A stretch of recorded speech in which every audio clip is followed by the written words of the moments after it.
गुरुजी कुछ भी कर सकते हैं। अगर कोई चीज हमें गुरुजी के पास आकर भी नहीं मिल रही तो मतलब वो चीज हमारे लिए अच्छी नहीं है। नहीं तो गुरुजी के पास आके गुरुजी लाइफ जो कि सिर्फ भगवान दे सकते हैं। मतलब गुरुजी कैन डू एनीथिंग। गुरुजी की शरण में ही बाकी सारी देवी देवता भी गुरुजी के ही चरणों से निकले हैं।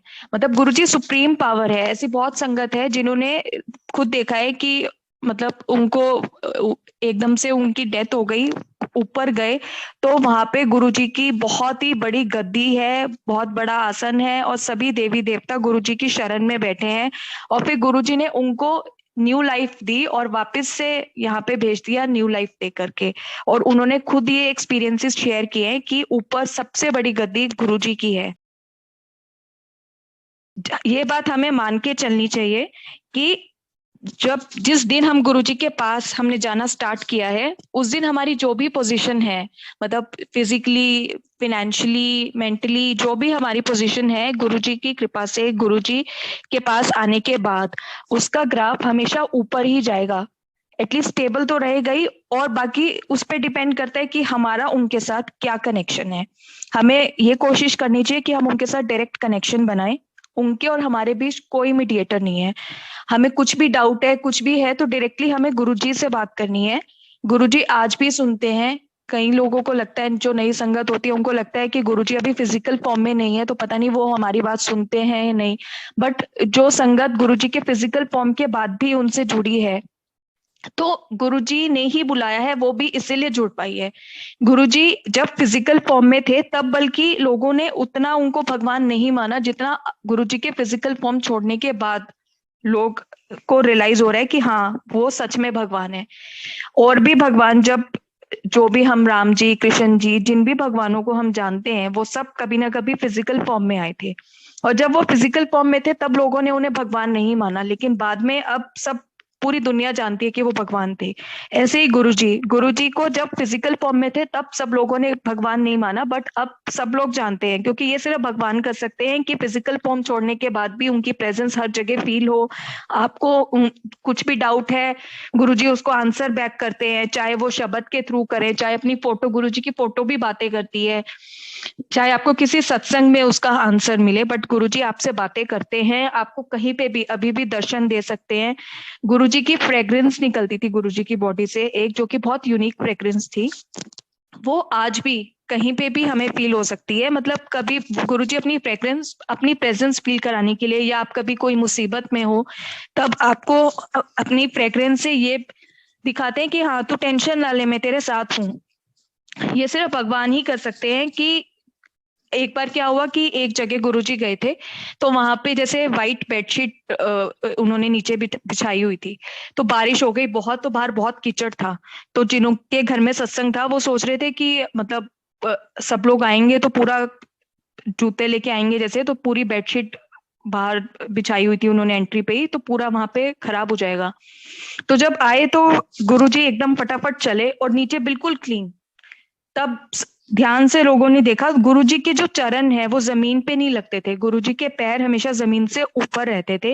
गुरुजी के चारों तरफ बहुत ही लाइट ऑरा, एक अलग किस्म का, जो हम सीरियल्स में देखते हैं ना, भगवानों में से निकलता है एक रोशनी, एक वाइट कलर की रोशनी, और एकदम ऑरा जो गुरुजी के अंदर था वो सिर्फ भगवान में ही हो सकता है। मतलब जब हम लोग पहले छोटे मंदिर जाते थे एम्पायर स्टेट, वहां पे गुरुजी को जब एक एक नजर गुरुजी देखते थे ना तो ऐसा लगता था कि जो भी प्रॉब्लम, जो भी लाइफ में कुछ भी है वो सब एकदम सॉर्ट आउट हो गया है। और हर बंदे को जो वहां पे होता था, हर संगत को यही लगता था कि गुरुजी सिर्फ मुझे देख रहे हैं। मतलब मेरे और गुरुजी के बीच कोई नहीं है। को चाहे कोई ऊपर बैठा है चाहे कोई नीचे बैठा है, वहां पे दो फ्लोर्स थे, ground floor, first floor, but हर बंदे को ये लगता था कि हाँ गुरुजी मुझे देख रहे हैं और सिर्फ मुझे से बातें कर रहे हैं।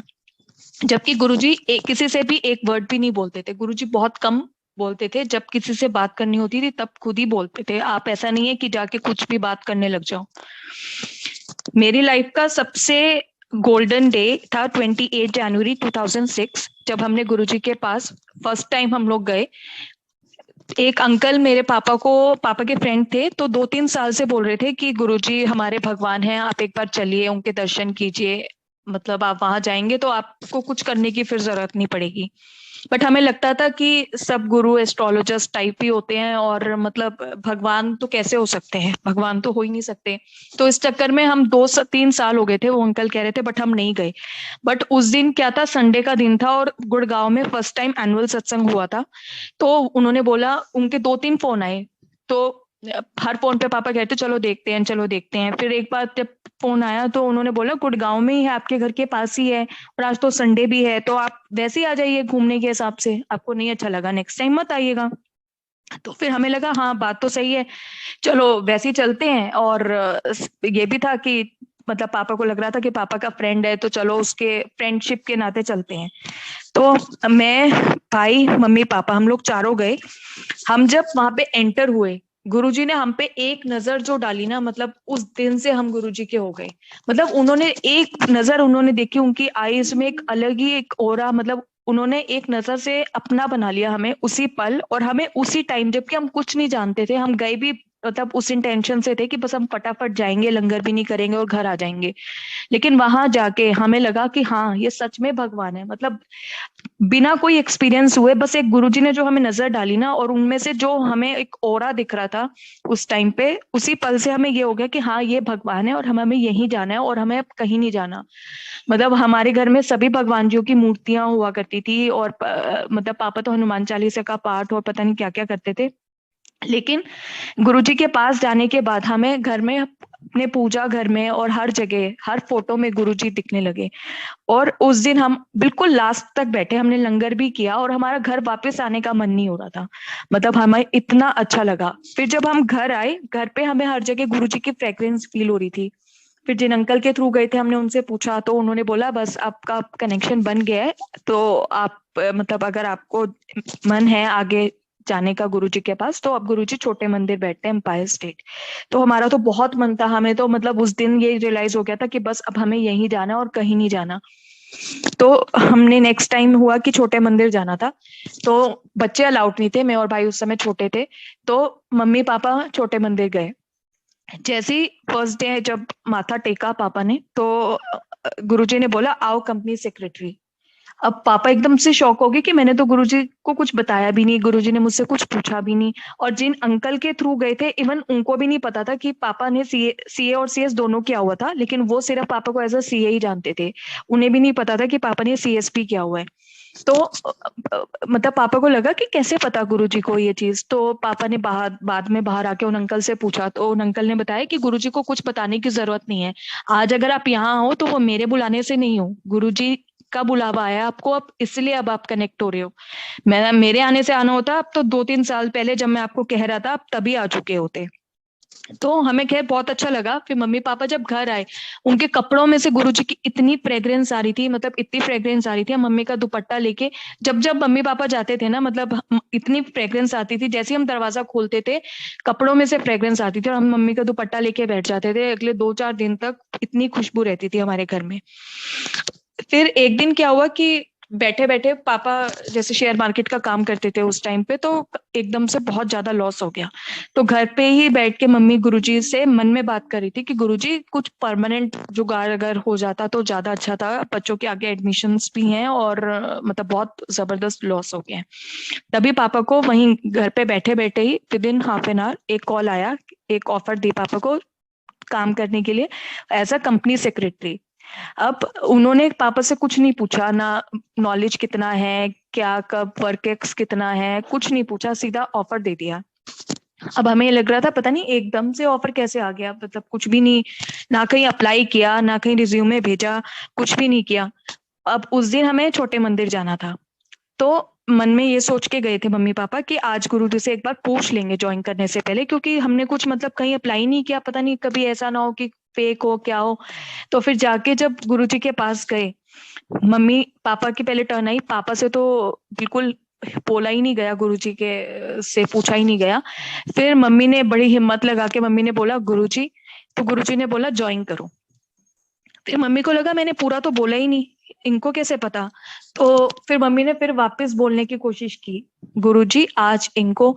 फिर गुरुजी ने बोला ज्वाइन करो। फिर मम्मी ने फिर सोचा कि एक बार अपनी तसल्ली के लिए ना, मतलब ठीक है गुरुजी को सब पता है, पर अपनी तसल्ली के लिए एक बार सारा पूरा क्वेश्चन ना बिना सांस लिए बोल ही देती हूँ। फिर गुरुजी को मम्मी ने बोला कि गुरुजी आज इनको ऐसे ऐसे एक ऑफर आई है माने सर से, क्या करना चाहिए। तो गुरुजी ने बोला, कह तो रहा हूँ ज्वाइन करो, मैंने ही तो दिलवाई है।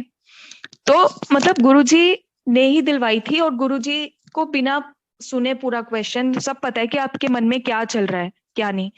और इसीलिए गुरुजी ने फर्स्ट डे पापा को आओ कंपनी सेक्रेटरी बोला था, क्योंकि गुरुजी फ्यूचर भी जानते थे कि अब आने वाले टाइम में पापा को एज अ सीएस काम करना है।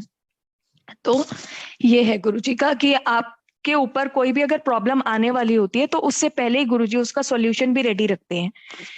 एक दिन मैं घर पे सो रही थी जब दिन में, तो मेरे को एक सपना दिखाई दिया कि गुरुजी ने मुझे ड्रीम में बोला कि आज से तेरा नाम विभा। तो मुझे लगा विभा तो बहुत कॉमन है, बट विभा बोल रहे हैं गुरुजी, एक बार स्पेलिंग कंफर्म कर लेती हूँ। तो मैंने ड्रीम में ही पूछा, गुरुजी विभा या वृभा? तो गुरुजी ने मुझे स्पेलिंग्स भी बताए, वृभा, VRIBHA, वृभा। तो मैं बहुत खुश हुई। और फिर जब मेरी आंख खुली ना ड्रीम के बाद, तो मतलब मेरे रोंगटे खड़े हुए थे मेरे पूरे एकदम में, मेरे को स्वेटिंग हो रही थी। मुझे ऐसा लग रहा था कि अभी मेरे सामने गुरुजी थे और ये ड्रीम नहीं, मेरे साथ रियल में हुआ है। मतलब मेरे को बिल्कुल रियल जैसा फील हो रहा था, ऐसा नहीं लग रहा था कि मुझे ड्रीम आया है। वो तो मतलब उठने के बाद मुझे रियलाइज हुआ कि ये सब ड्रीम में हुआ था, बट बहुत रियल एक्सपीरियंस था वो ड्रीम भी। फिर उस दिन हमें छोटे मंदिर जाना था, और वैसे तो बच्चे अलाउड नहीं थे, बट हमारा भी बहुत ही मन था, तो हमने सोचा ठीक है आज तो हम जाएंगे। अलाउड नहीं है बेशक, गुरुजी डांटेंगे तो कोई बात नहीं, बट जाएंगे आज तो। और मन में एक क्वेश्चन भी था कि गुरुजी क्या करना चाहिए अपना, मतलब मैं 10th के एग्जाम्स दे चुकी थी तब तक, तो 10th के सर्टिफिकेट्स में मतलब चेंज कराना चाहिए या बस घर में विभा बोलना स्टार्ट कर दें।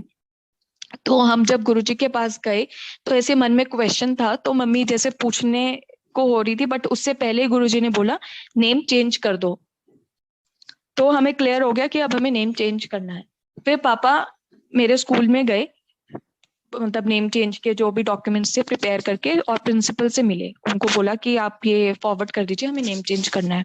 प्रिंसिपल ने बोला 10th के बाद नेम चेंज हो नहीं सकता, आप चाहे कुछ कर लीजिए, नेम चेंज होना इम्पॉसिबल है। और भी बहुत एप्लीकेशंस मैंने काफी टाइम भेजी है, बट हर बार रिजेक्ट होके आ जाता है। तो पापा ने बोला हमारा रिजेक्ट नहीं होगा, क्योंकि इसका नाम चेंज डायरेक्ट लॉर्ड शिवा ने किया। तो वो कहती कैसे मतलब? तो उसने भी बहुत इंटरेस्ट के साथ गुरुजी का सत्संग सुना, आधा पौना घंटा। एंड एमईटी की टीचर्स, काफी टीचर्स कनेक्ट हो गए उसके बाद, और इनफैक्ट उनके साथ खुद के अपने बहुत सारे एक्सपीरियंसेस हो गए हैं, और वो भी अभी मतलब कंटिन्यूड है, अभी भी जाते हैं मंदिर। तो प्रिंसिपल ने कहा ठीक है आप बोल रहे हैं तो मैं आपकी एप्लीकेशन फॉरवर्ड कर देती हूँ। और साथ में मेरी ही क्लास में 2-3 बच्चे और थे जिनका मतलब उनको भी नेम चेंज का था, तो उनकी भी एप्लीकेशन साथ में फॉरवर्ड हुई। बट मेरा नाम change with in 10 days CBSE के रिकॉर्ड्स में चेंज होके आ गया, और उनकी रिजेक्ट हो गई। जबकि वो लोग मेरे पास आके पूछ रहे हैं कि क्या प्रोसेस फॉलो किया था, हमारे तो रिजेक्ट हो गई, और मेरा और उनका प्रोसेस सेम था। स्टिल मेरी अप्रूव हो गई और उनकी रिजेक्ट।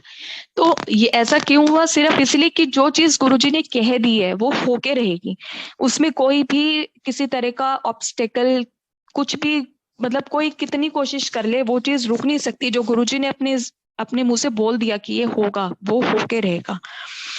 तो ये है गुरुजी का।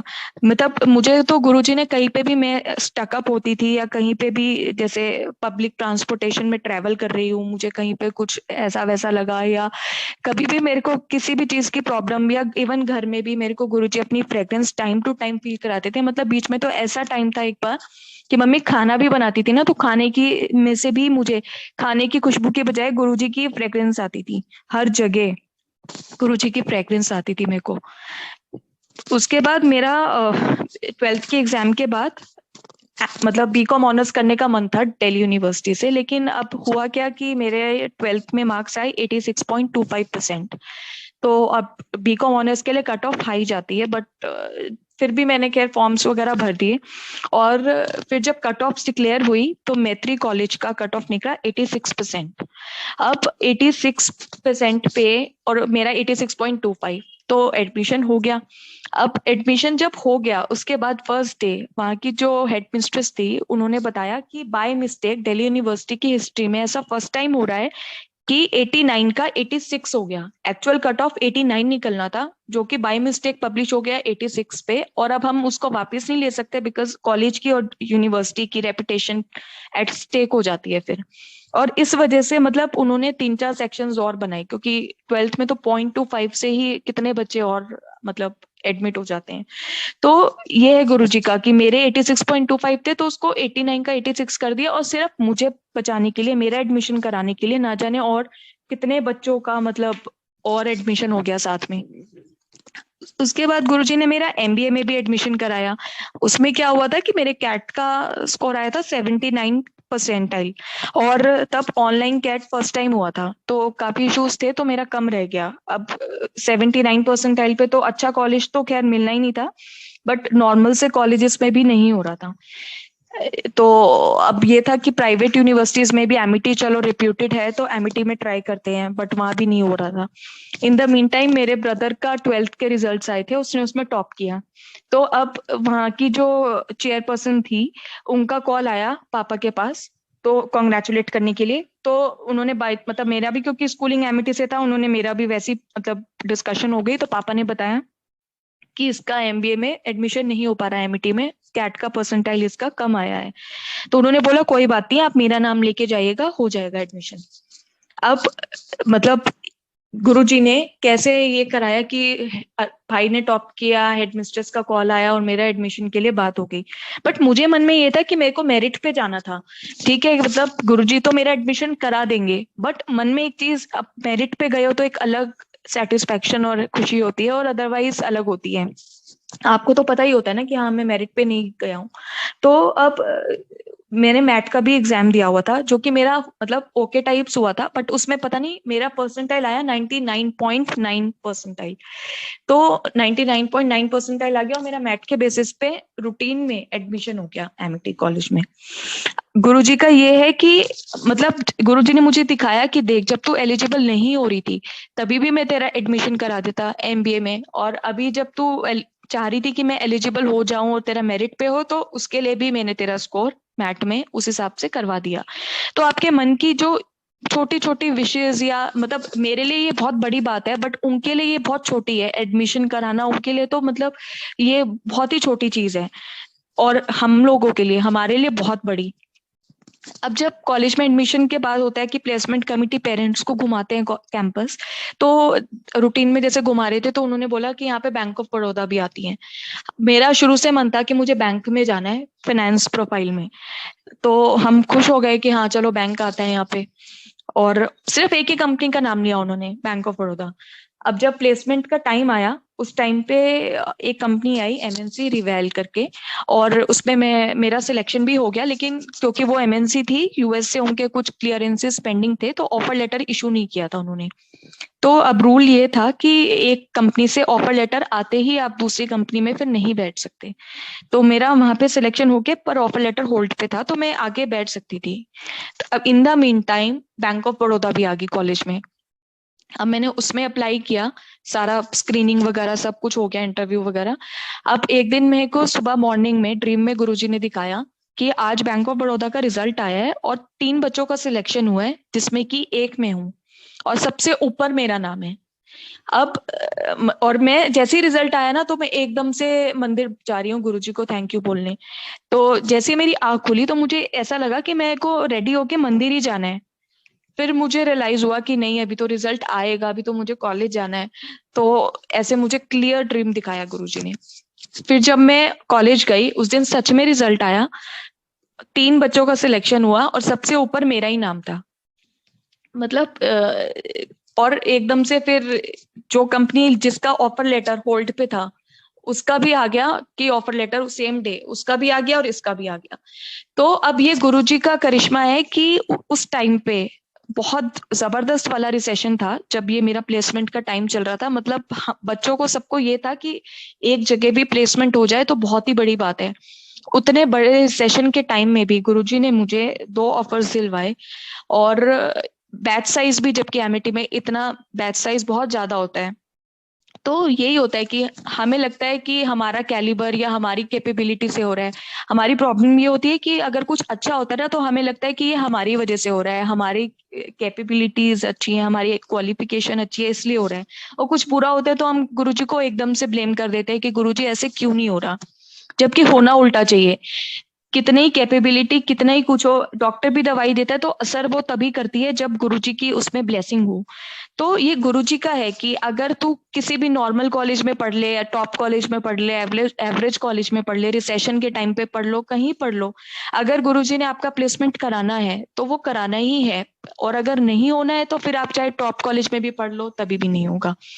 तो मतलब गुरुजी का जितना शुक्राना करें हम हर चीज में, उतना कम है। और गुरुजी हर स्टेप पे आपकी आपको प्रोटेक्ट करते हैं। अब जैसे मेरा प्लेसमेंट दोनों जगह हो गया, तो अब मुझे क्योंकि बैंक में जाना था एंड प्लस गवर्नमेंट जॉब थी, तो मैंने बैंक ऑफ बड़ौदा ज्वाइन किया। सबको पता है कि गवर्नमेंट जॉब में होम पोस्टिंग नहीं मिलती है, बाहर बाहर की पोस्टिंग्स देते हैं। बट मुझे गुरुजी की कृपा से हमेशा बैंक ने एनसीआर की पोस्ट दी है, मतलब गुड़गांव में या इस तरफ ही रखा है। और जो मैं प्रोफाइल चाहती थी स्पेशलिस्ट फाइनेंस की, उसी में मुझे एकदम मतलब मेरी पसंद की रैंक पे और पसंद की सिटी में मुझे रखा गया। और ये मतलब गुरुजी के ब्लेसिंग के बिना नहीं हो सकता, क्योंकि मैंने प्रैक्टिकली देखा है बैंक में 2 या 3 साल से ज्यादा तो कोई एक सिटी में टिकता ही नहीं है, मतलब ट्रांसफर्स होते रहते हैं फ्रीक्वेंट। उसके बाद गुरुजी ने की कृपा से ही मेरी शादी भी हुई। गुरुजी का क्या है इसमें मैं आपको बताती हूँ। एक अंकल ने जो कि चंडीगढ़ रहते थे, उन्होंने पापा को बताया एक लड़के के बारे में। मम्मी पापा जाके मिले, तो मम्मी पापा को अच्छा लगा, बट एक वो होता है ना अरेंज मैरिज, जिसमें कि पता नहीं कैसा होगा, कैसी फैमिली होगी। तो मम्मी घर पे मतलब गुरुजी की फोटो के आगे वैसे ही बैठ के बात कर रही थी कि गुरुजी आप कुछ हिंट दीजिएगा कि क्या करना चाहिए। तो उसके बाद क्या हुआ कि तभी पापा पे एक और अंकल का कॉल आता है जो कि फारूक नगर रहते हैं।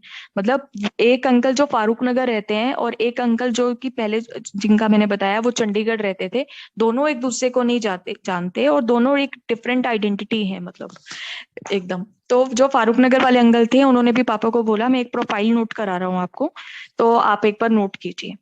तो जब वो डिटेल्स नोट कराने लगे, तो वो मतलब सेम प्रोफाइल थी जो कि मम्मी पापा एक दिन पहले मिल के आए थे। तो गुरुजी ऐसे इंडिकेशन देते हैं कि हाँ, मतलब सही है जो तुम कर रहे हो, वो सही है स्टेप। उसके बाद वहां पे जो वेन्यू था जहां मेरी शादी हुई थी, तो हमें उस टाइम पे नहीं पता था, हमें वेन्यू अच्छा लगा और हमने रूटीन में उसको बुक कर लिया। बट जब हम कार्ड्स डिस्ट्रीब्यूट कर रहे थे, तो एक संगत को जब हम कार्ड देने गए, तो उन्होंने बताया कि इस वेन्यू पे गुरुजी ने पहले भी एक शादी कराई है और गुरुजी खुद प्रेजेंट थे उस वेन्यू पे। तो ये तो गुरुजी का ब्लेस्ड वेन्यू है। तो मतलब गुरुजी चाहते थे कि शादी उसी वेन्यू पे हो, नहीं तो हम तो उस समय जानते भी नहीं थे कि वो वेन्यू गुरुजी ने ऑलरेडी ब्लेस किया हुआ है। तो गुरुजी की इतनी कृपा है, मतलब उस टाइम पे। और फिर मुझे लगता था बाद में, जैसे मंदिर मेरा जाना थोड़ा कम हो गया था, तो मुझे गुरु ये कई बार ये लगता था कि गुरुजी शायद अगर मेरी शादी संगत फैमिली में होती तो मैं मंदिर रेगुलर आ पाती। तो ऐसा फील होता था कि गुरुजी मतलब कम आ पा रही हूँ मैं मंदिर ना शादी के बाद, क्योंकि जहाँ मेरी शादी हुई है वो लोग कनेक्टेड नहीं थे गुरुजी से। तो गुरुजी ने मुझे ड्रीम में दिखाया, तू टेंशन ना ले, ये भी अपना ही है। तो गुरुजी ने मुझे ये कहा, तो मुझे उस समय सेटिस्फेक्शन हुआ बहुत। और फिर गुरुजी ने बहुत सी चीजें की और बहुत से एक्सपीरियंसेस मेरे हस्बैंड के साथ भी हुए, जिसकी वजह से आज वो भी कनेक्टेड है। फिर मेरे हस्बैंड का शादी के बाद 1 साल का ऑन साइट असाइनमेंट आ गया यूके का। अब बैंक ऑफ बड़ौदा में मतलब किसी भी गवर्नमेंट बैंक में अगर आप 1 साल की छुट्टी अप्लाई करोगे, वो भी बाहर जाने के लिए स्पाउस के साथ, तो नहीं होती है वो सैंक्शन। बट मेरे साथ क्या हुआ मैं बताती हूँ। मैंने एक बार अप्लाई किया, रिजेक्ट हो गई। फिर सेकेंड टाइम अप्लाई किया मैंने छुट्टी के लिए 1 ईयर की, तो फिर से रिजेक्ट हो गई। तो फिर मेरे गुरुजी से मन में बोला, गुरुजी अब मैं लास्ट टाइम अप्लाई कर रही हूँ, अगर मेरे लिए अच्छा हुआ तो आप प्लीज करा दीजिएगा, और अदरवाइज फिर मतलब ठीक है, अगर नहीं हो रही है तो कोई बात नहीं, फिर देखते हैं क्या करेंगे, मतलब या तो रिजाइन करूंगी या क्या, बट देख लेते हैं क्या होगा। तो उसके बाद जब मैंने थर्ड टाइम अप्लाई की तो एचआर वालों ने भी बल्कि मुझे बोला कि क्या मजाक लगा रखे है, नहीं होती है 1 साल की छुट्टी सैंक्शन, मतलब आप इमेजिन नहीं कर आप, ये जो 1 साल की छुट्टी है ये एक्स्ट्रा ऑर्डिनरी सर्कमस्टांसिस में दी जाती है, जैसे कि मेडिकल ग्राउंड्स, इस ग्राउंड पे नहीं मिलेगी। आप फालतू में अपना भी टाइम वेस्ट कर रहे हो और हमारा भी टाइम वेस्ट कर रहे हो। तो मैंने उन्हें रिक्वेस्ट किया, मैंने कहा आप एक बार बस ये एप्लीकेशन लास्ट टाइम प्लीज आगे फॉरवर्ड कर दूं, अगर नहीं हुआ तो ठीक है, इसके बाद मैं अप्लाई नहीं करूंगी। तो खैर वो लोग मान गए, उन्होंने अप्लाई किया मेरा, और मेरी छुट्टी सैंक्शन होके आ गई। एचआर वालों ने भी मुझे खुद कहा कि अरे फर्स्ट टाइम हम देख रहे हैं, मतलब कि किसी की 1 साल की छुट्टी जितने टाइम की मांगी उतने टाइम की लीव सैंक्शन होके आ गई है, तो वो भी 2 बार रिजेक्ट होने के बाद। तो ये है गुरुजी का कि मेरी लीव सैंक्शन करा दी उन्होंने 1 ईयर की। और फिर जब हम यूके में थे तभी भी गुरुजी ने हमारा इतना ध्यान रखा, मतलब लोग कहते हैं बाहर वेजिटेरियन फूड नहीं मिलता है और प्रॉब्लम्स आती हैं काफी, मतलब इंडियंस को इश्यूज रहते हैं, बट हमें कोई प्रॉब्लम नहीं आई। गुरुजी ने इतना ध्यान रखा, हमें वेजिटेरियन फूड जहाँ पे जो कहीं पे भी गए हमें कोई प्रॉब्लम नहीं आई। पूरा 1 साल हमें अच्छे से सब चीजों का गुरुजी ने मैनेज कराया। इनफैक्ट कभी किसी दिन मंडे को लगता था कि आज अगर शायद इंडिया होते तो बड़े मंदिर जाते तो वहां पे समोसा और जलेबी प्रसाद मिलती।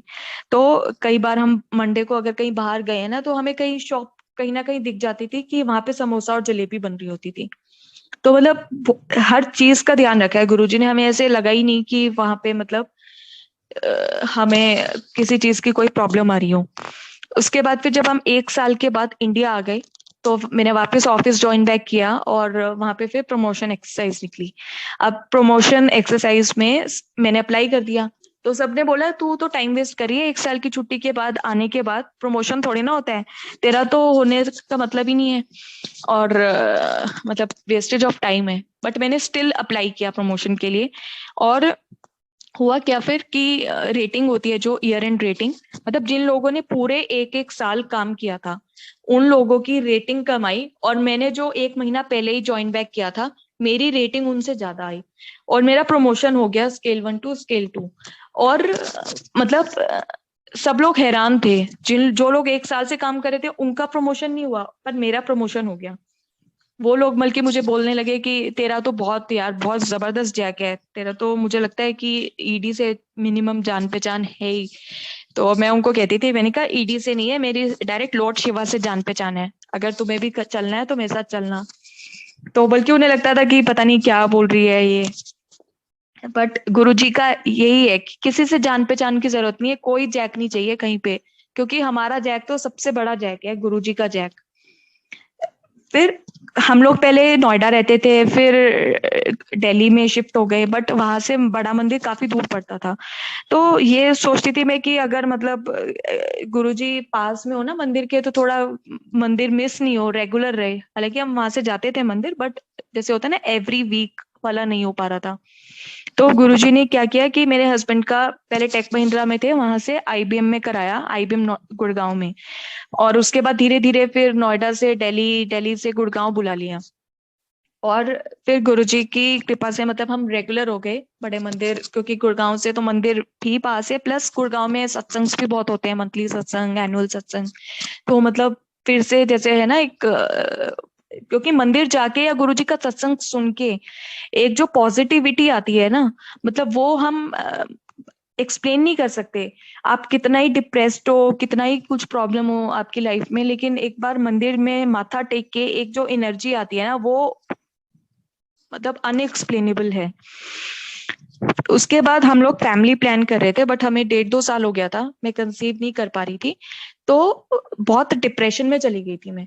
इनफैक्ट मुझे लगता था कि बहुत प्रॉब्लम होगी, मुझे तो पता नहीं क्या क्या प्रॉब्लम्स होंगी, और ऑब्वियसली प्रॉब्लम होगी, तभी मुझे 1.5 2 साल में मैं कंसीव कर भी नहीं पा रही थी। बट मेरे को ये था कि गुरुजी सबसे बड़े डॉक्टर हैं, अगर गुरुजी के पास आकर भी मुझे नहीं मिल रहा है बच्चा तो मत कहीं नहीं मिल सकता। तो मैं गुरुजी को बोलती थी, गुरुजी गुरुजी से बहुत लड़ी भी हूँ मैं उस टाइम पे, and Guruji really sorry for that, but Guruji को ही बोलती थी मैं कि गुरुजी कि आपको ही देना है, आप ही मतलब मैं कहीं नहीं जाऊंगी, मैं किसी डॉक्टर पे नहीं जाऊंगी, मुझे आप ही दोगे, जब भी दोगे आप ही दोगे। उसके बाद मतलब गुरुजी की मंदिर में रेगुलर जाती रही, गुरुजी से अरदास लगाती रही। फिर एक दिन मुझे ड्रीम में गुरुजी ने दिखाया कि मैंने इस महीने कंसीव किया है, और उस महीने मैंने वाकई में ही फिर मैं मेरी टेस्ट पॉजिटिव आए और मैंने कंसीव कर लिया। उसके बाद जो रेगुलर टेस्ट होते रहते हैं प्रेगनेंसी के टाइम पे, उस टाइम पे मुझे लग रहा था कि मैं तो बहुत डिप्रेशन में थी, और इतना मुझे ये था कि पता नहीं मतलब कितनी प्रॉब्लम्स मुझे वैसी हो गई होंगी, मेरी प्रेगनेंसी बहुत कॉम्प्लिकेटेड होने वाली है। बट मेरे सारे टेस्ट नॉर्मल आते थे, मतलब जितने टेस्ट कराओ सारे नॉर्मल। कोई प्रेगनेंसी के टाइम मुझे गुरुजी ने कॉम्प्लिकेशन नहीं आने दी, कोई मेरा टेस्ट में कुछ ऊपर नीचे ऐसा नहीं हुआ कि मतलब इशू आ रहा है कि डॉक्टर कहे कि हाँ जी ध्यान रखना पड़ेगा एक्स्ट्रा। बिल्कुल स्मूथ नॉर्मल प्रेगनेंसी गुरुजी ने करवाई मेरी। और इनफैक्ट मेरे ऑफिस मेरा सब कुछ इतना अच्छे से मैनेज कराया गुरुजी ने। मेरे ऑफिस के वर्किंग आवर्स पहले जो कि 10 to 6 थे, वो गुरुजी ने सिर्फ उस टाइम पे ड्यूरिंग माय प्रेगनेंसी 9 to 4 हो गए, मॉर्निंग 9 AM to 4 PM।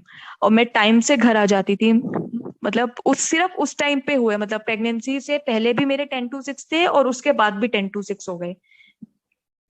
और ऑफिस जाने के जैसे रास्ते में ना बहुत सारे स्पीड ब्रेकर्स और रोड्स काफी टूटी हुई थी, और इवन मंदिर भी जाते थे हम तो मंदिर के भी रास्ते में काफी रोड्स टूटी हुई, मतलब जानते हैं सब लोग काफी रास्ता खराब था, घाटा गांव वाला।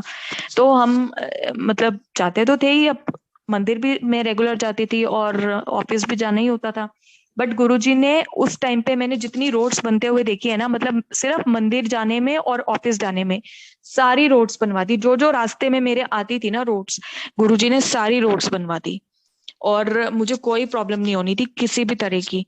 कभी भी मुझे लगता था बेबी की मूवमेंट नहीं हो रही है या मूवमेंट बहुत कम हो रही है, जैसे लास्ट में डॉक्टर्स कहते हैं कि आपको ट्रैक रखना होता है, तो मैं शब्द सुनती थी या मंदिर जाती थी या लंगर करती थी गुरुजी का, तो मेरे को एकदम से मूवमेंट स्टार्ट हो जाती थी, बहुत, वो भी बहुत ही स्ट्रॉन्ग मूवमेंट। फिर मुझे गुरुजी ने जब मैं जैसे जैसे मेरे डिलीवरी का टाइम पास आ रहा था, गुरुजी ने मुझे दिखाया कि हमें बेबी बॉय हुआ है। और फिर फाइनली डिलीवरी डे आ गया, उस मेरे को सिजेरियन होना था क्योंकि बेबी की पोजीशन, बेबी उल्टा था इसीलिए। तो सिजेरियन के लिए जब मुझे मतलब लेके जा रहे थे ओटी में, तो मेरे को बहुत ज्यादा नर्वसनेस हो रही थी, मुझे मतलब बहुत ज्यादा टेंशन हो रही थी, इतने बड़े बड़े वहां पे इंस्ट्रूमेंट्स देख के और ये वो। बट वहां पे जब मैं एंटर हुई ना, तो वहां पे गुरुजी का मंत्र जाप चल रहा था, तो मैं एकदम से हैरान हो गई कि ओटी के अंदर गुरुजी का मंत्र जाप चल रहा है। तो उस टाइम मुझे पता चला जो मेरी डॉक्टर थी जिसे मैंने पूरी प्रेगनेंसी दिखाया वो भी संगत की थी। मतलब पूरी टाइम मुझे पता नहीं चला कि वो संगत की है, डिलीवरी वाले दिन मुझे ये चीज पता चली कि वो भी संगत की है, जबकि मैं रैंडमली उस हॉस्पिटल और उस डॉक्टर के पास गई थी। सिर्फ ऑफिस में मुझे किसी ने बताया था कि ये डॉक्टर अच्छी है, आप इसको दिखा सकती हो। तो हम लोग रैंडमली गए और हमें अच्छी लगी तो हमने कंटिन्यू रखा। तो उसने अपने फोन में गुरुजी का मंत्र जाप चलाया हुआ था, और मंत्र जाप सुन के जैसे मेरी सारी नर्वसनेस सारी टेंशन दूर हो गई और सब कुछ अच्छे से हो गया। और मुझे गुरुजी की कृपा से 23 अप्रैल 2018 को गुरुजी ने बेबी बॉय के साथ ब्लेस किया। और गुरुजी ने उस बच्चे को भी अपने से ऐसे जोड़ा हुआ है कि मतलब मेरे बेटे के लिए गुरुजी ही भगवान है, मतलब वो और किसी भगवान को जानते ही नहीं, उसके लिए है कि भगवान मतलब गुरुजी, गुरुजी मतलब भगवान। और कुछ भी अगर होता है उसको भी कुछ भी कहना हो ना, मतलब गुरुजी से ही बातें वो करता है, मतलब ऐसा नहीं है उसको कि कुछ भी अगर उसको भी वो होता है ना, कभी तबीयत खराब होगी या कुछ, तो कहेगा गुरुजी मेरी तबीयत ठीक कर दो। तो उसका भी कनेक्शन, छोटे बच्चों का कनेक्शन इनफैक्ट हम लोगों से ज्यादा जल्दी गुरुजी से जुड़ता है, क्योंकि उनका प्योर होता है, उनकी सोल प्योर होती है, उनके मतलब कुछ क्लियर होती है उनकी चिट ना, जैसे वो इतना मीन मेक नहीं करते हैं। जैसे गुरुजी कहते हैं कि अपनी अकल और रफल बाहर छोड़ के आया करो जब मंदिर में आते हो, बट हम लोग काफी चीजें अप्लाई करते हैं ना, जैसे कुछ एक्सपीरियंस हो जाए उसमें भी हम सोचते हैं ये कैसे हो सकता है, ये क्यों हुआ, या दिमाग लगाते हैं हम अपना। तो छोटे बच्चे वो नहीं करते हैं, इसलिए उनका कनेक्शन गुरुजी से हम लोगों से ज्यादा स्ट्रांग बनता है। तो हमें सिर्फ गुरुजी में मानना है और गुरुजी की बातें फॉलो करने की कोशिश करनी चाहिए। गुरुजी में हमें सिर्फ अगर हमें यहाँ पे आके गुरुजी को ट्रस्ट करना है, बस गुरुजी को ट्रस्ट करना है, उनकी बताई हुई चीजें जो है वो ज्यादा से ज्यादा मानने की कोशिश करनी चाहिए। जैसे गुरुजी कहते हैं कि forget the past, enjoy the present presented by me. Past का हम लोग कुछ कर नहीं सकते, दो हम सभी लोग ग्रिप करते हैं पास्ट को लेके कि पास्ट में मेरे साथ ऐसा ना होता तो शायद मैं ये बन जाता, या ये ना हुआ होता तो मेरे पास ये होता। तो हम सभी लोग बीइंग ह्यूमंस ग्रिप करते ही हैं पास्ट को लेके, बट उसका कोई पॉइंट नहीं है। तो गुरुजी कहते हैं फॉरगेट दी पास्ट और अपना प्रेजेंट एंजॉय करो। हम प्रेजेंट भी नहीं एंजॉय कर पाते क्योंकि हम फ्यूचर की टेंशन में रहते हैं। हम अगली सांस को तो हमें पता नहीं है कि हमें आएगी या नहीं आएगी, बट हम स्टिल प्रेजेंट भी अपना फ्यूचर के लिए, मतलब हम इसी टेंशन में रहते हैं हमारे फ्यूचर में ये हो जाए वो हो जाए के चक्कर में। तो सिंपल रखा है गुरुजी ने, एंजॉय दी प्रेजेंट। अपनी अपनी जो ईगो है, ईगो, अकल और रफल, ये जब मंदिर आते हो तो आपको अपनी अकल और रफल अपने शूज के साथ बाहर बाहर छोड़ के आनी होती है। जितना आप क्लियर माइंड के साथ मंदिर में जाओगे उतना ही हमें गुरुजी की ब्लेसिंग्स मिलेंगी। फिर गुरुजी कहते हैं कि हमें गुप्त दान, गुप्त पाठ और गुप्त सेवा करनी चाहिए। यूजुअली मतलब और जगह हम देखते हैं दान करते हैं तो लोगों का नाम भी डिस्प्ले में आता है कि इस बंदे ने दिया है ये, बट यहाँ पे कहते हैं गुप्त दान। गुरुजी कहते हैं अगर आप कुछ दान कर रहे हो कहीं पे भी तो एक हाथ से कर रहे हो, तो दूसरे हाथ को भी नहीं पता होना चाहिए कि आपने कितना दान किया। गुप्त पाठ, जब आप पाठ करते हो, गुरुजी का नाम लेते हो, तो सिर्फ आप गुरुजी गुरुजी भी बोलो, वो भी मोर देन सफिशिएंट है। और आपके लिप्स जो है वो मतलब हिलने नहीं चाहिए। आप मन में करोगे जितना, उतना ज्यादा उसका आपको फल मिलेगा। और गुप्त सेवा, गुप्त सेवा होती है कि हम सभी मतलब अपनी अपनी फैमिलीज में सब फैमिली मेंबर्स एक दूसरे की केयर करें। ये नहीं है कि लड़ रहे हैं झगड़ रहे हैं, जिस घर में लोग सारे फैमिली मेंबर्स सब प्यार से रहते हैं, एक दूसरे की केयर करते हैं, वहां गुरुजी ऑटोमेटिकली प्रेजेंट हो जाते हैं। तो गुरुजी ने सिंपल चीजें बताई हैं बट वो भी हम लोग फॉलो नहीं कर पाते हैं। हम गुरुजी से सबसे पहले वेल्थ मांगते हैं, गुरुजी मुझे पैसा मिल जाए, ये मिल जाए, बट गुरुजी कहते हैं कि ये मुझे डिसाइड करने दो कि तुम्हें पहले किस चीज की जरूरत है। गुरुजी दीवार से पीछे का भी देख सकते हैं, हम नहीं देख पाते। गुरुजी कहते हैं मैं सबसे पहले तुम्हें लाइफ ब्लेस करता हूँ, क्योंकि लाइफ होगी तभी तो तुम कुछ कर पाओगे। अगर पैसा दे दिया, लाइफ है ही नहीं, तुम्हें कल को कुछ कैंसर हो गया, मर गए, तो क्या करेंगे उस पैसे का? कुछ भी नहीं। इसलिए गुरुजी कहते हैं मैं तुम्हें सबसे पहले लाइफ देता हूँ, फिर हेल्थ। हेल्थ होगी तभी उस पैसे को एंजॉय भी कर पाएंगे। तो फर्स्ट लाइफ, सेकंड हेल्थ, और फिर तीसरे नंबर पे गुरुजी वेल्थ देते हैं। तो गुरुजी के दरबार में आने के बाद सब कुछ मिलेगा, लेकिन सीक्वेंस गुरुजी को डिसाइड करने देंगे तो हमारे लिए अच्छा है। अगर हम अपने आप से डिसाइड करने की कोशिश करेंगे तो फिर उसमें कुछ भी हो सकता है, क्योंकि हम नहीं जानते कल हमारे साथ क्या होने वाला है। पर एक चीज है कि अगर गुरुजी ने हमारे लिए कुछ प्लान किया है तो वो कोई भी नहीं रोक सकता। अब क्या होता है, कई बार हम कहते हैं उन अंकल आंटी के साथ तो बहुत ब्लेसिंग है गुरुजी की, उनके साथ बहुत एक्सपीरियंसेस हो रखे हैं, हमारे साथ तो उतने नहीं हुए। तो हमें अपने आप को किसी से कंपैरिजन नहीं करनी चाहिए, क्योंकि ये उस पर डिपेंड करता है कि हमारी क्या पात्रता है, मतलब हम कितना गुरुजी को मानते हैं और हमने कितना उन पे सरेंडर किया हुआ है, हमारे कर्मास क्या है। तो हर एक बंदे का अलग अलग कनेक्शन है, अलग अलग है कर्मास। तो ऐसा नहीं है कि गुरुजी के पास आने के बाद हम कुछ भी करते रहें, अगर कुछ गलत भी करें तो भी कुछ हमारे साथ ऐसा नहीं होगा। मतलब प्रॉब्लम्स तो आएंगी लाइफ में, पर यह है कि गुरुजी 90% जो प्रॉब्लम्स हैं वो माफ कर देते हैं, और 10% जो रह जाती है वो भी गुरुजी फ्लोटिंग वे में निकलवा देते हैं, इजी वे में। तो हमें गुरुजी से डायरेक्ट कनेक्शन जोड़ने की मतलब ट्राई करना चाहिए। ये नहीं कि हम कंपेयर करें कि इस अंकल या इस आंटी के साथ तो बहुत हुआ हुआ है, हमारे साथ नहीं। एक्सपीरियंस हम हर एक संगत के साथ है, बस डिफरेंस यही है रियलाइजेशन। अब कई बार होता है कि अगर कोई बीमारी हो हमें और उसके बाद गुरुजी उसको क्योर कर देते हैं तो वो एक एक्सपीरियंस बन जाता है। और कई बार होता है कि हमारे साथ कुछ हो ही नहीं रहा होता, तो हमें लगता है कि पता नहीं गुरुजी हमारे साथ है भी या नहीं। तो ऐसा नहीं है, अगर हमें दो चीजें हैं, एक बीमारी हुई फिर गुरुजी ने क्योर कर दिया, एक ही एक्सपीरियंस है। और दूसरा ये है कि गुरुजी ने बीमारी होने ही नहीं दी, होने से पहले ही टाल दी, तो वो तो उससे भी बड़ी ब्लेसिंग है गुरुजी की। तो मतलब ऐसा नहीं है, गुरुजी की हर एक बंदे के साथ कुछ ना कुछ सत्संग एक्सपीरियंसेस हैं, बस हमें रियलाइज करना है। अब जैसे मैं अपना अभी रिसेंट बता रही हूँ, गुरु पूर्णिमा के दिन का। उस दिन क्या हुआ कि जैसे मैं काफी टाइम से मतलब कोई ड्रीम नहीं आ रहा मुझे, कुछ नहीं, तो मुझे लगता था कि पता नहीं मैं गुरुजी को के साथ मेरा कनेक्शन कम हो गया है या क्या है कि आजकल मेरे साथ कोई एक्सपीरियंस ही नहीं हो रहा। मैं काफी टाइम से गुरुजी से यही बोल रही थी कि गुरुजी मेरे साथ कोई एक्सपीरियंस ही नहीं हो रहा, कोई एक्सपीरियंस ही नहीं हो रहा। जबकि गुरुजी की कृपा से लाइफ पूरी स्मूथ चल रही थी। स्टिल मैं कह रही थी, मैं ये नहीं रियलाइज कर पा रही थी कि जो लाइफ स्मूथ चल रही है वो गुरुजी की ही ब्लेसिंग की वजह से चल रही है, वो एक्सपीरियंस ही है मेरा। बट स्टिल मैं यही बोलती थी गुरुजी कोई एक्सपीरियंस नहीं हो रहा। तो अब उस दिन गुरु पूर्णिमा वाले दिन मैं कार ड्राइव कर रही थी। तो मैं थी, मेरी मम्मी और मेरा बेटा, हम लोग 3 लोग कार में थे। और एक बीच में डिवाइडर आया, वहां से मैं टर्न ले रही थी। तभी एक बाइक वाला रॉन्ग साइड से इतनी स्पीड में, ओवर स्पीड में एकदम आया मेरे आगे और मेरी गाड़ी से हिट हो गया। मेरी पूरी गाड़ी डैमेज होगी, उसकी पूरी बाइक डैमेज होगी।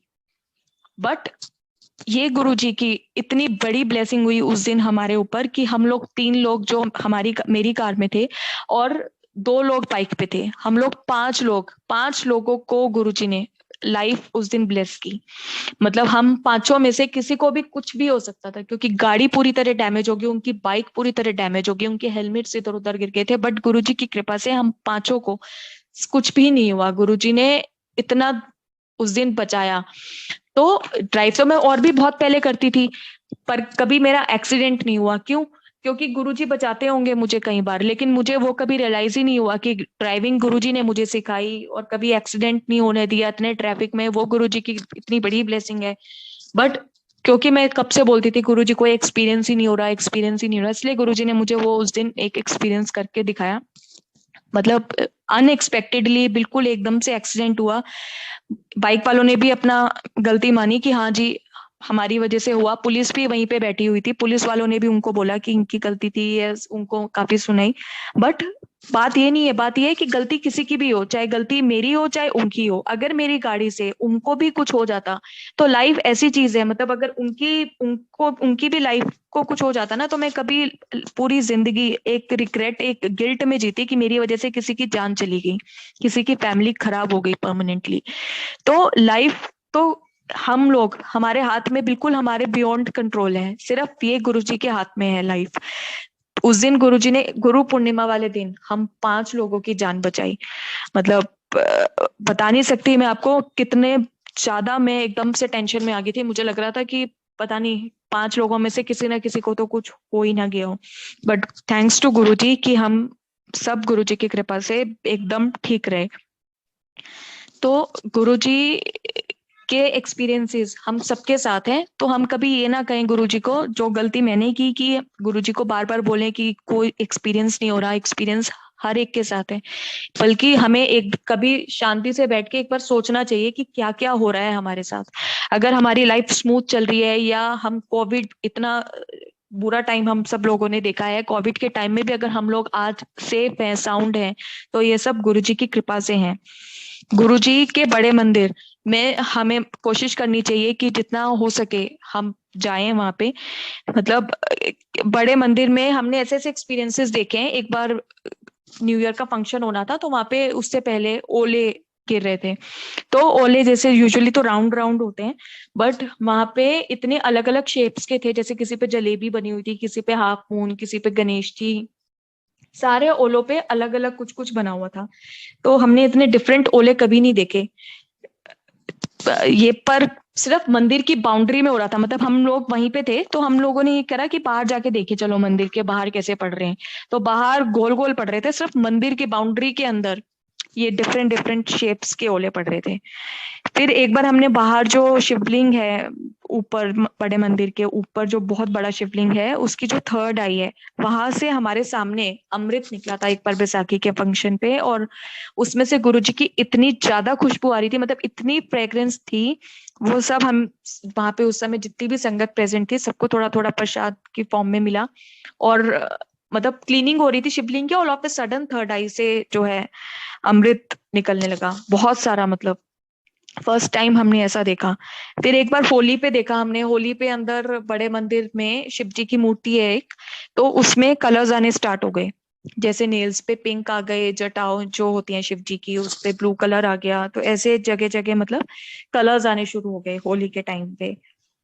फिर मैं आपको अपना एक ये भी बताती हूँ, हाँ, कि गुरुजी जो भगवान है, जैसे भगवान हम कहते हैं कहीं पे भी किसी भी टाइम आ सकते हैं।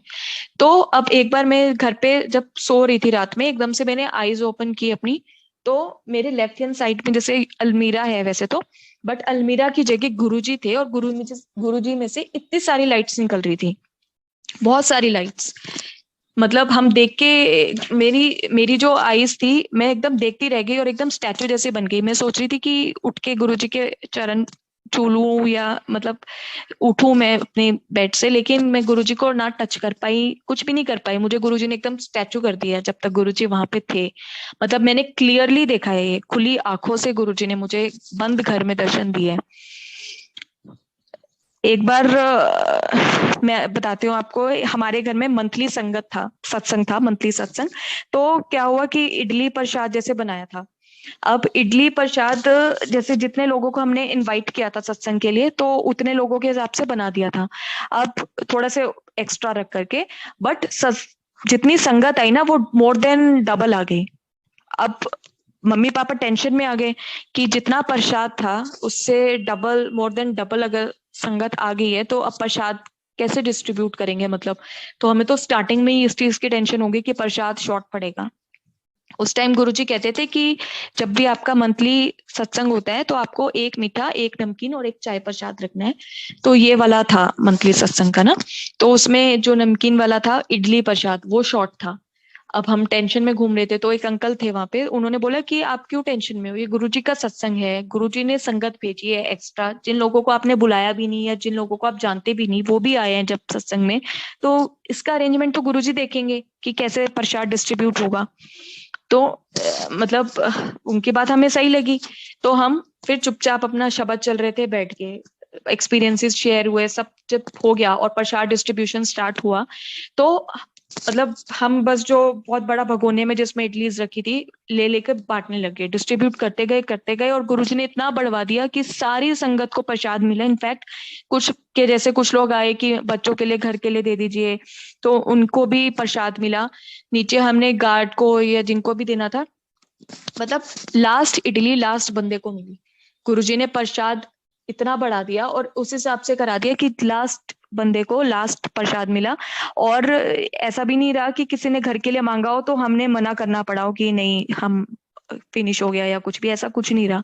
तो ये है, गुरुजी प्रसाद बढ़ा सकते हैं। गुरुजी के जब भी सत्संग होते हैं, तो किसको भेजना है गुरुजी ने सत्संग में, किसको नहीं, वो गुरुजी अपने आप संगत भेजते हैं। हम बुलाते किसी को है, वो आ नहीं पाते, और जिन्हें हम नहीं भी बुलाते वो आ जाते हैं। तो गुरुजी के ऊपर है ये, जिसको ब्लेस करना है, कैसे किसको सत्संग सुनवाना है, किससे सत्संग कराना है, ये सब गुरुजी के हाथों में है।